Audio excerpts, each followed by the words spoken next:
to our seminar of Flavor Revolution meets Cuban rum tradition. We're going to do a little intro before we start. My name is Mamie Sanchez, and I'm one of our international brand ambassadors for Havana Club, looking after Europe. We then have... Hi everyone, welcome. My name is and I'm another one of the international brand ambassadors taking care of the Americas, and we have... Hi, my name is Alex, I'm a bartender from London. I'm one of the lucky guys who got to work on professional editions.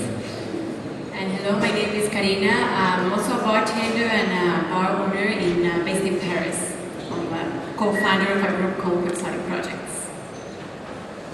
Before we pass over to Alex and Carina, me and Audrey are just going to take 5 minutes just to give you a little bit of background to the actual project itself. Audrey will then tell you a little bit about A and B, and then we'll pass over to Alex and Carina to share with you their journey on the creation of Pro Edition C and D. The Havana Club Pro Edition is really quite an exciting and quite an experimental project for us. If we think about Havana Club as a brand, it's one of the largest rum brands in the world. And I guess the way that we normally create new rums is very similar to the way other spirits go about creating their new products. And it's a very similar pattern. So there's two things that we kind of usually have in mind. The first thing is who's drinking it. So our target is always kind of the end consumer, the people that the bartenders are serving.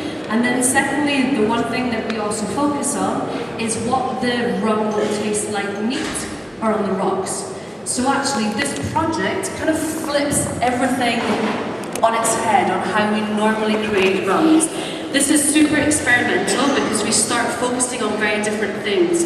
So for the professional edition, our target consumer, it's not about the people that yourselves are serving at your bars, but it's about you. It's about flavor profiles that you want to work with, and it's really kind of getting into your minds and understanding what you want from a rum.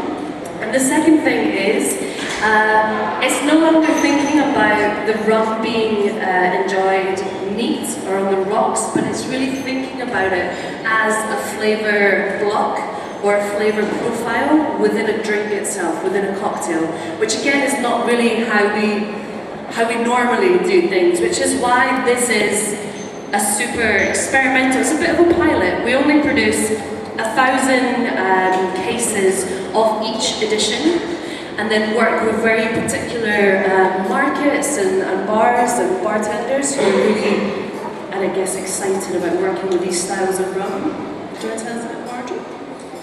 Exactly, so talking about the bars, of course, these are collaborations. Going over a little bit quickly, Professional Edition A and B, which we launched right here last year. The Professional Edition A was in collaboration with Alejandro Bolivar. I don't know if anyone has been here to Cuba, but Alejandro Bolivar is the head bartender at Floridita bar. Maybe you've heard of it? Yes? Where's that? If anyone likes a daiquiri, then we can thank the Floridita bar for making the daiquiri as famous as it is. And Alejandro is the head bartender over there. And so for the 200th anniversary of the bar, we collaborated together to create a liquid for the bar. And it was to create a liquid that was like a forgotten style in Cuba called Carta Blanca Extra. And what is that? It's basically a white rum, a Carta Blanca, but with a few extra add-ins to make it the perfect, extra flavorful daiquiri. So what is it? It's a blend of 4 bases, 3 of which are rum bases, and 1 of which is an aguardiente, all aged about 4 years. So we have a little bit more aging here for white rum. It also goes through aromatic filtration, so it has less contact with the charcoal, meaning that it will have more of the flavor from our raw material, the molasses and the sugarcane. So you can imagine that it came out as a perfect rum for your daiquiri. And it was a great collaboration and a real honor to work with the Cuban Cantineros Association on our first professional edition. The next edition was in collaboration with Nick Strangeways.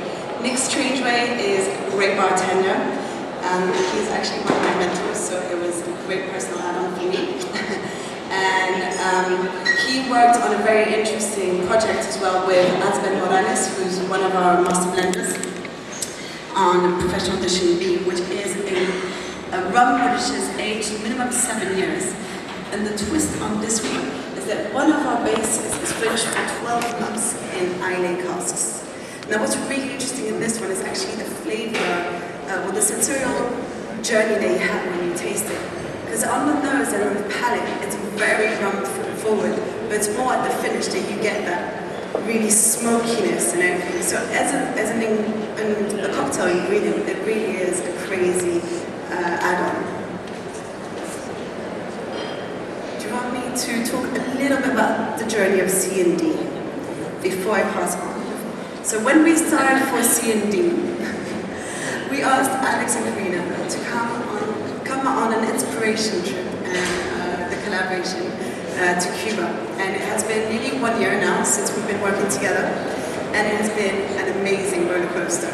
I will let Alex and Carina tell you all about more of the details and everything. I think we have all learned so much, pushing boundaries, finding limitations and how we can push them, how we can adapt to them, and also working from completely two different worlds and finding a perfect solution. You want to start? Okay, I'll start. Well, we got approached more than actually a year ago. And when I had Carina was part of the project, obviously for me it was a no-brainer, because Carina is one of the many ladies in the industry I look up to, I admire, and who teach me so much about the bartending. But I also found it very intriguing to kind of have the opportunity to play on one level up. Because usually when we are presented a spirit, it is essentially an intermediate elaboration which you take and create a cocktail with it. Whilst over here, this presented an opportunity to take it to a whole new level and essentially create a rum I wish to have. But as I was very soon told, it was not about presenting a wish list of the ideas what I would like, but there was a rather tedious journey exploring what Cuban rum is, what are the norms and classifications, regulations that define it, and how can we work with them. So when we arrived to Havana, the first step was go and visit the distillery and meet the maestros that we will collaborate with. And we spent quite solid 2 days that was tasting, meeting them, understanding the work. I mean, as you can see maybe in some of the pictures, it was quite a heavy and long days. Trying to understand where they were coming from, and then which ideas we will have and be able to do. With Alex, we decided to bring some spirits and bring some samples of things that we see in the market today that we thought were exciting, to bring it to Cuba for them to try and to taste, to kind of see where we were coming from. And if we were creating these 2 editions, it needed to be something that they were happy and comfortable with, but it needed to be very different to what they have done already. So in my case, I brought them actually some eau de vie from Colombia that I tasted recently that are made from exotic fruits. They are made from local fruits, and they are 35% ABV, but it's not common in an eau de vie. Actually, in Europe, you cannot call it eau de vie if it's under 40. So it was for them that was like, wow, what is this? And we did all this tasting. It was a reverse tasting as well. We tried everything they do, but they actually tasted some newer products and newer things that are happening today in the market that are really exciting. So like this, we were able to open our worlds and us learn a lot from them, but then also them understanding where we're coming from. Can you tell us a little bit about these pictures as well?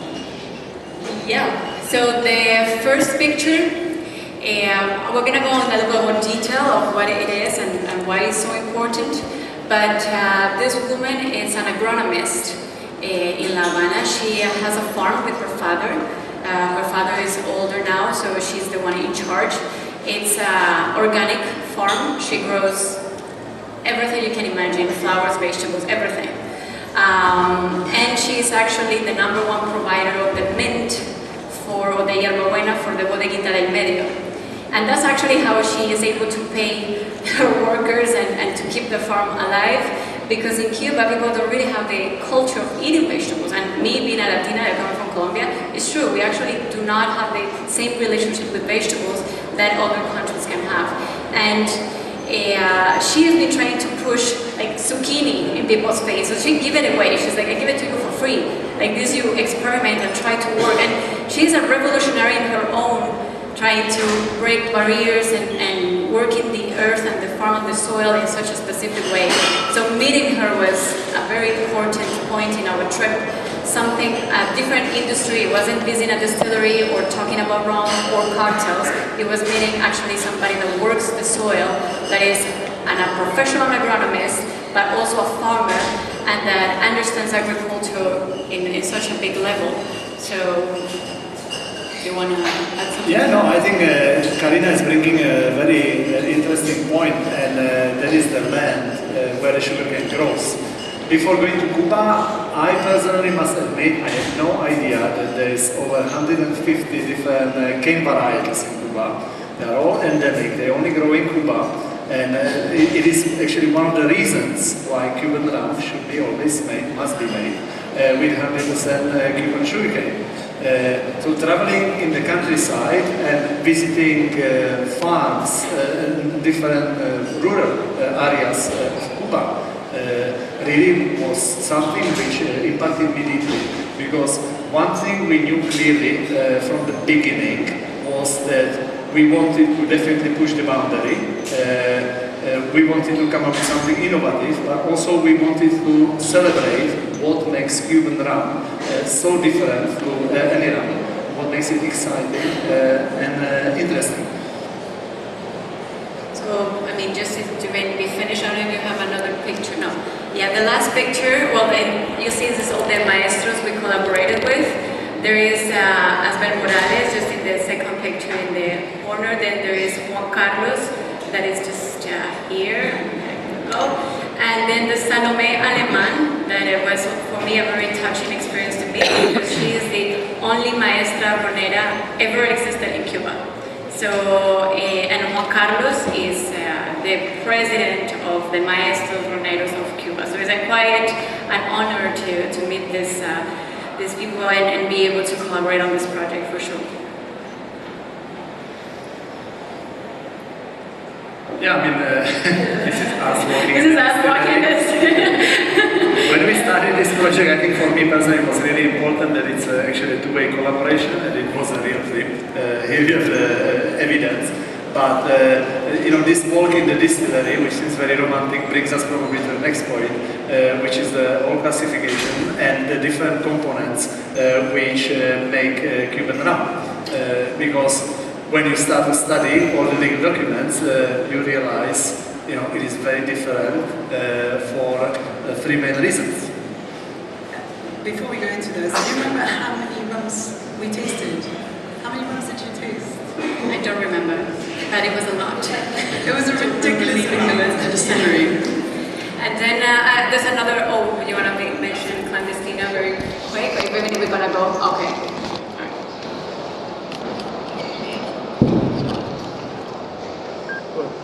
So these are just to show you the classifications that we have in Cuban rum. Outside of Cuba, we know two classifications: Blanca, Cartón, Oro, Extra Añejo, Añejo, and those are the ones that really are the famous ones. This is actually the classifications that you have for Cuban rum. So this is one of the things that just shows that if you want to do any of these styles, you need to do minimum aging of this amount of time. Like, for example, the Añejo Blanco, minimum 9 months of aging, but on fresco, which would be on top of 2 years of aging of aguardiente. To explain to you the difference between aguardiente and fresh rum. We're going to go through this, I guess, fairly quickly, because I don't want to take up too much time. But essentially, this here is our still. Our still has 25 plates, some are copper, some are stainless steel. And essentially from this we produce an aguardiente that comes off between 74 to 76%. That aguardiente is then rested in dead barrels.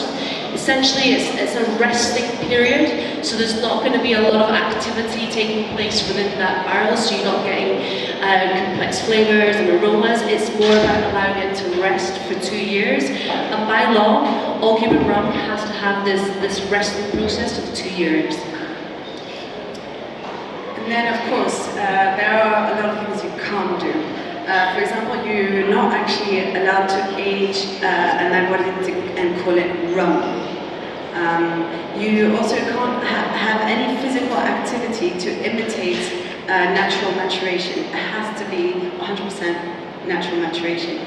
You can't add any artificial sweeteners or essences or any other additives, and you can't have fermentations and extracts of anything agriculture that's not from Cuban origin. This is just a little summary of some of the key things that you cannot do, and we had to present this to Alex and Carina when they were full of ideas. It was actually more like a 20 pages documentation of everything you are not allowed. But I think in saying that though, it also demonstrates how passionate Cuban rum makers are and how seriously they take it, because it's not that you can't do this and you can't do that, but it's more like it has to be Cuban sugarcane and it has to be aged in a certain way, and it's more about that tradition and how that's passed down, and even to this day that we still try and stay true to that tradition and the way of making rum. Yeah, because it's such an important category in the world of rum, and it has to respect it, and we still need to represent our identity as Cuban rum, I guess. But I think what is also important to say is that the list of all the things you cannot do, like I think both of us, because we didn't want to be like, oh, I'm going to make a C and I'm going to make a D. We're good friends, so it's like, you know what, we do it together because we know it's going to be a better outcome. And what personally was important for me was to embrace, you know, all the set of rules, because you're talking about what you cannot do, what you can do, but when you are actually in Cuba, when you're speaking with the people who make the rum, and when you interact with people who created a lot of this legislation, you understand all the whys. Because if you've been doing all the things, you wouldn't actually lose the essence of what makes a Cuban rum. And because the two of us we are both immigrants, we are international bartenders, if I may say, we wanted to also create two rums which would in a way reflect on what's happening with spirits, or rum in particular, in general, and we came to two very different results. I'm actually super excited to present to you today. Carina, which shall we start presenting first? I think just to give this slide basically just represents, again, like what the collaboration is and our creative process and where we're coming from. So the way Alex and I decided to work is that we're not going to focus only in the rum. We also want to study other industries and what is happening in Havana to get inspired to create a different product. So that's kind of my... I mean, yeah, of course, there's a lot of different factors which affect the final result, and I think one of the two very important factors is actually the two of us, our gender, our place of origin, but often in these projects I find it's also a depth of the investigation you do, because you can be making your interpretation on rum, sitting at home, blending according to Google, or you actually can get on the plane and go to places. And I talk about this very often. You know, the result of a person who actually goes to the place and lives the experience is very different to a person who merely reads about it in a book. So I think we talk about D first. That's the D. This is the order of tasting as well. Or C? What was your aim with both? Okay, good. So which one are we talking about? Tell me. C. C. Say C. C. Yeah. Okay, so to me personally, I observe several different things which are happening in the world of spirits. we are losing an age statement, which I'm kind of cool with, and I understand all the different reasons why, but I think what I also see across many different categories is the heavy reliance of use of wood.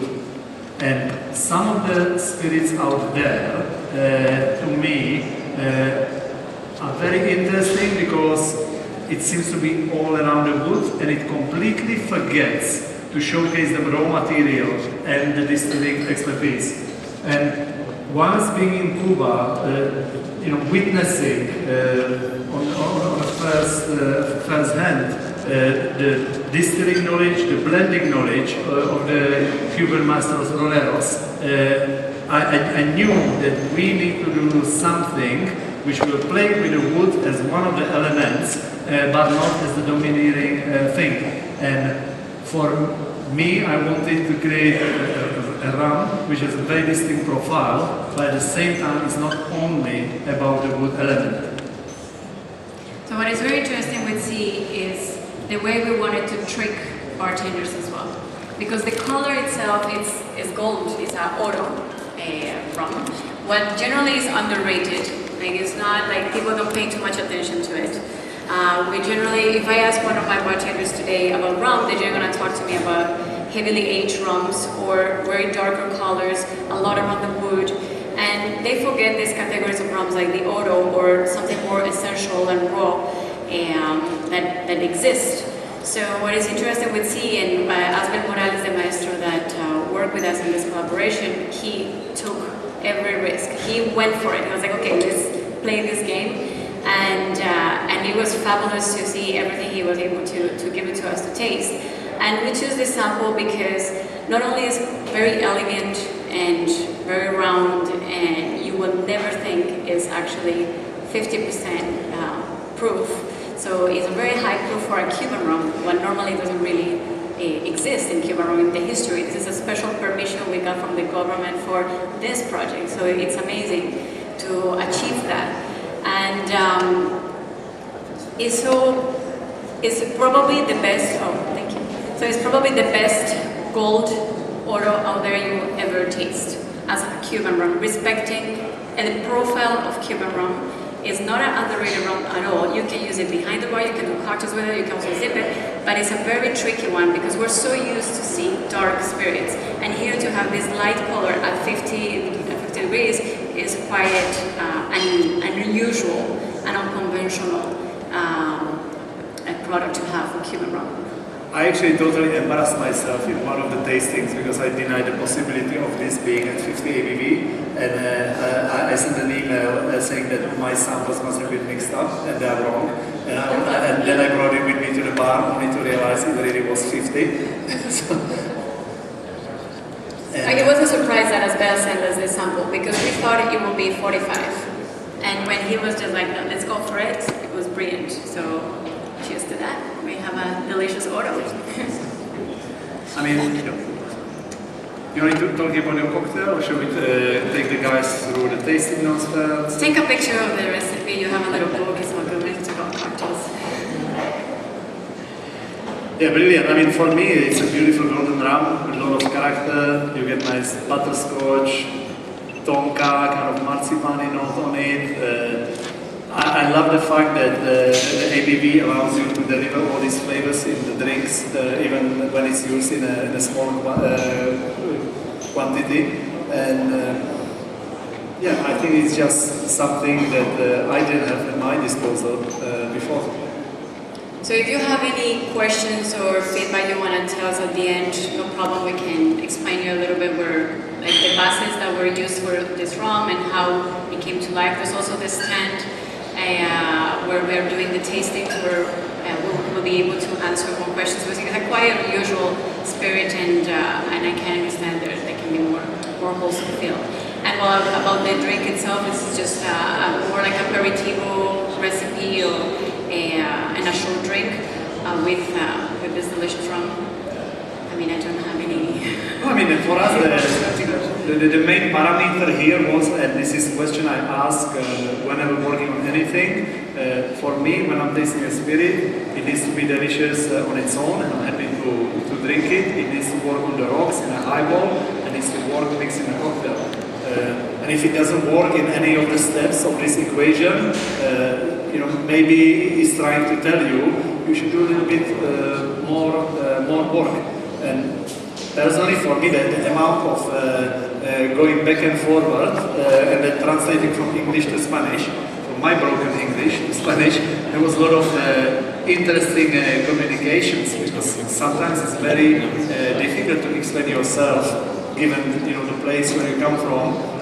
Things can be received at the end. So for me personally, it was really interesting how welcoming and open the Cuban masters have been, because I actually expected an exact opposite.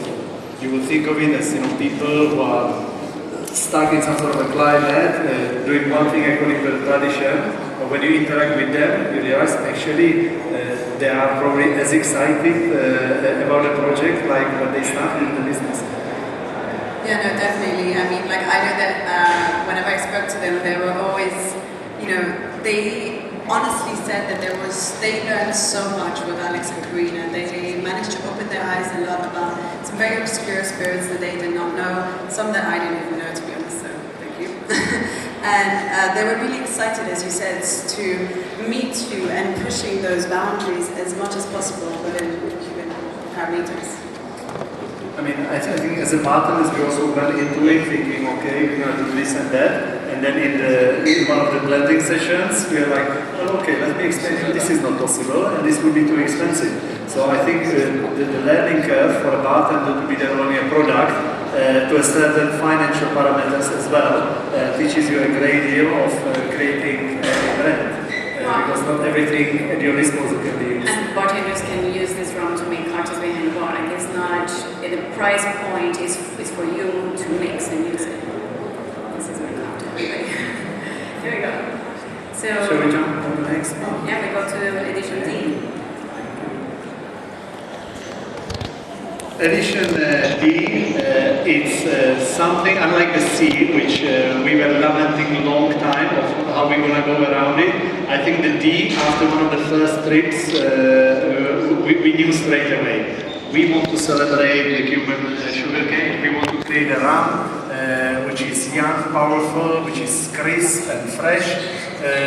We knew, of course, we will have to use some all the bases. There was to comply with the regulations, but also to give it a nice body, and to create something which truly represents the Cuban sugarcane, almost going towards agricultural territory, if I may say.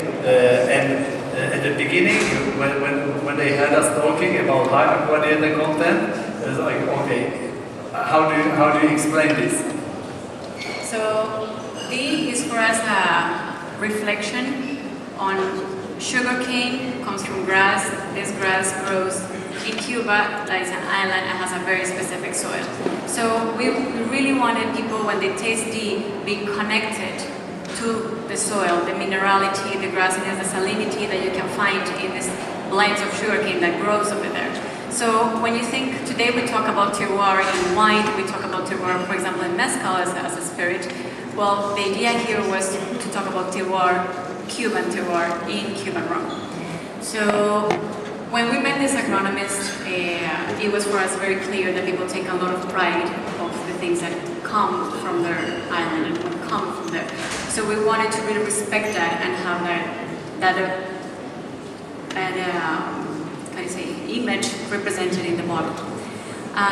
D was very clear for Alex and I from the beginning. We knew what we wanted. It needed to be that specific rum. It was the hardest to find. We tasted so many samples. It was really difficult because it's actually very difficult to come to a white rum. I felt today, in specific in this category in rum, there's so many things that can happen. There's so many things that people can add and change and do. But when it comes to the raw ingredient, and when it comes to the raw product, to the white, the base rum, and particularly in Cuban rum, that you're not allowed to touch or do anything, is so difficult. And at the beginning, we were also playing with the ABV, and we were like, it should be high strength. as Alex said, it needs to go in the agricultural territory where they were like Norway. And okay, how can we play this?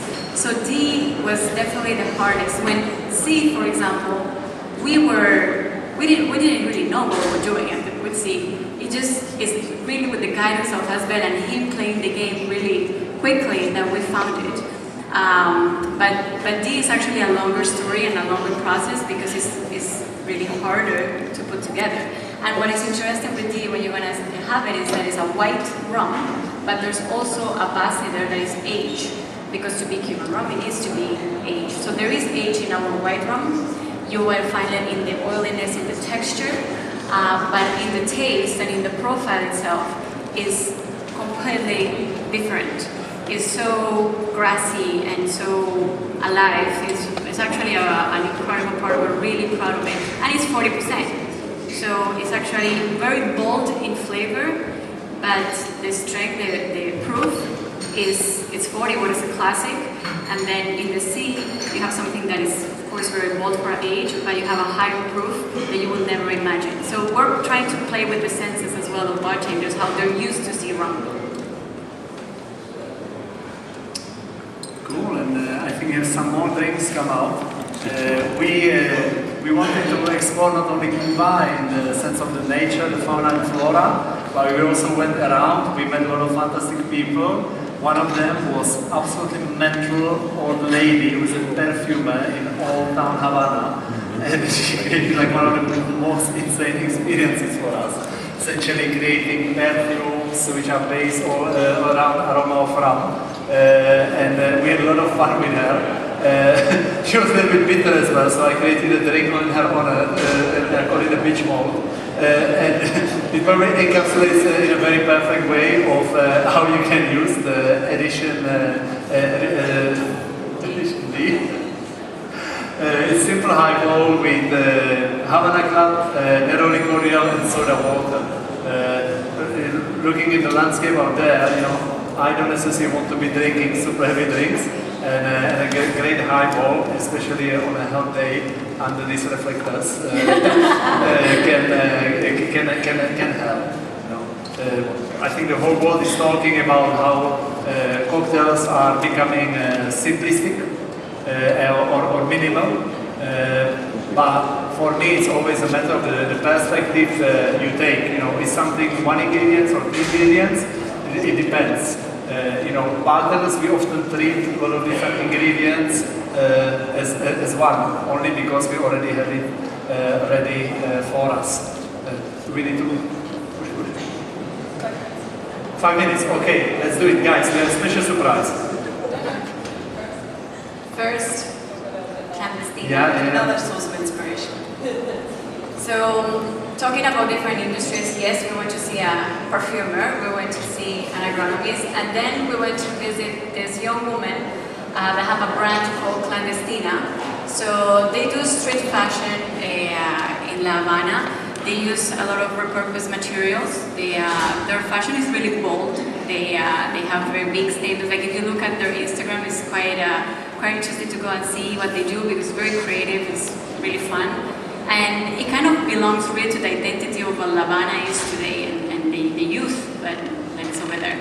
So meeting them was actually very exciting to see how these young women are also breaking barriers. I mean, to be an entrepreneur is probably not really easy in Cuba, and they managed to. Their designs are actually also being copied by bigger houses like Zara. But it's been quite a challenge for them to fight against. So today we wanted to, or you want to add maybe something before I say? Yeah, we want to add that no matter what industry you are on, you shouldn't be copying and stealing other people's work. No, it's perfectly fine to be original, but you should always try to bring your own perspective, no matter whether you are in fashion or when creating a rum. So they created these beautiful outfits, as you can see, for us, for bartenders. There's a couple more things, and so we have for you today a catwalk show of incredible bartenders that decided to be part of this to highlight their brand, who they are, and please take pictures, post them to empower them and to help them to survive through this horrible copycat by massive groups like Zara.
This young woman to survive what they're going through, and to thank them for all these beautiful things they did for us bartenders. So I'm gonna introduce you some of these amazing icons and some that are probably less known, but it's really important for me, at least, for sure. We have here Lynette Marrero.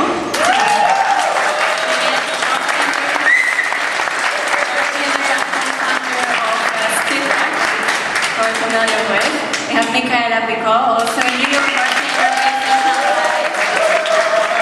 an educator, an incredible educator, and takes care of the Asia boss scene. Then we have here Josephine. I know for quite a long time now. She recently did a competition for world class. Congratulations. Not an easy one. Oh, I lost my thing. Then we have Vivian Pay here. She is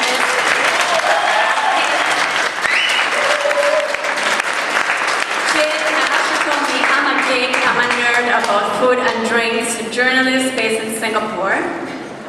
Then we have Erin Rose. Erin Rose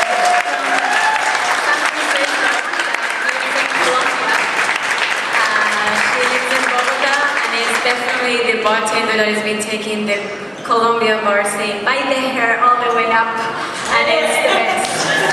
We have Jesus,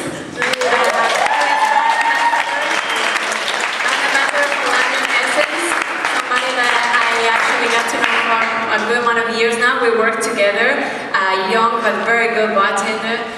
I'm very happy that you're on stage today. So now, then I'm going to let Alex to introduce his And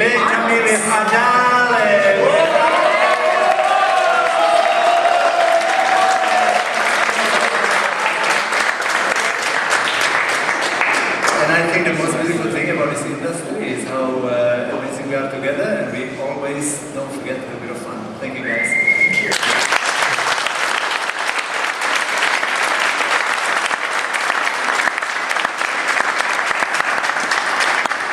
I just want to quickly introduce our team, and then we'll definitely wrap it up. But all the other models were all our Havana Club ambassadors from all over the world, so a big thank you to you guys for doing it too.